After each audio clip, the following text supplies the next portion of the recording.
retrouve aujourd'hui pour une troisième vidéo consacrée au robot tondeuse Automover 450X.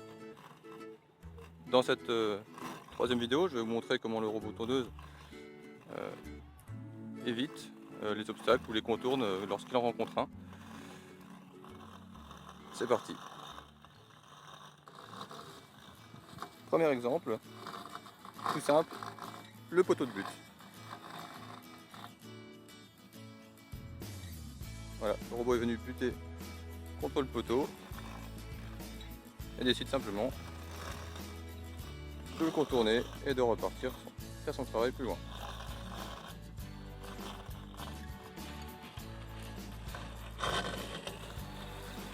Alors un deuxième exemple, le robot arrive à l'extrémité de la zone de tonte, il a simplement détecté le fil qui est enterré sur le bord du terrain, voilà, il repart.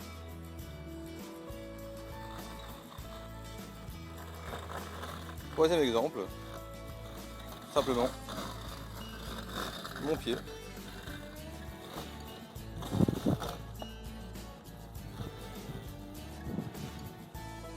Voilà, le robot est simplement buté contre mon pied et a décidé de changer de direction.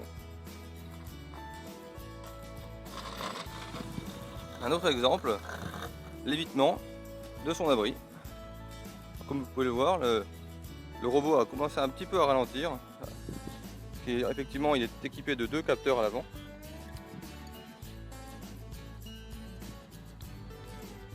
Alors ces 2 capteurs, les voici d'un peu plus près. Donc, un situé ici, le second juste là. Et donc ces capteurs permettent de détecter un obstacle et de commencer à ralentir pour éviter d'arriver un peu plus vite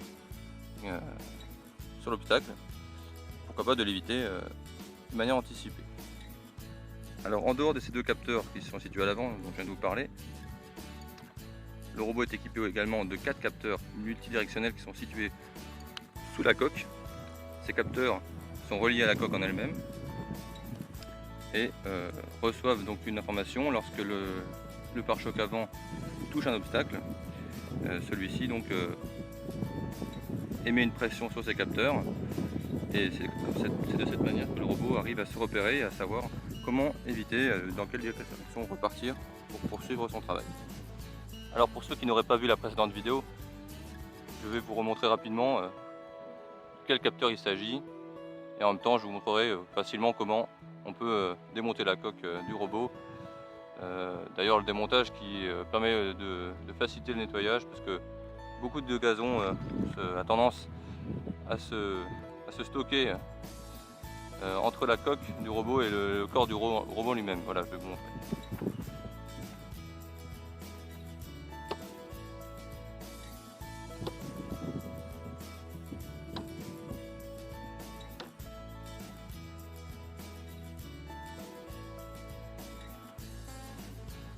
Donc voilà les 4 capteurs multidirectionnels dont je vais vous parler tout à l'heure, situés ici.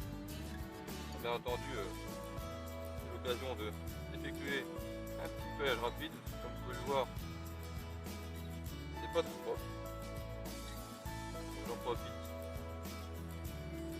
pour dégager un petit peu les roues qui sont quand même bien chargées.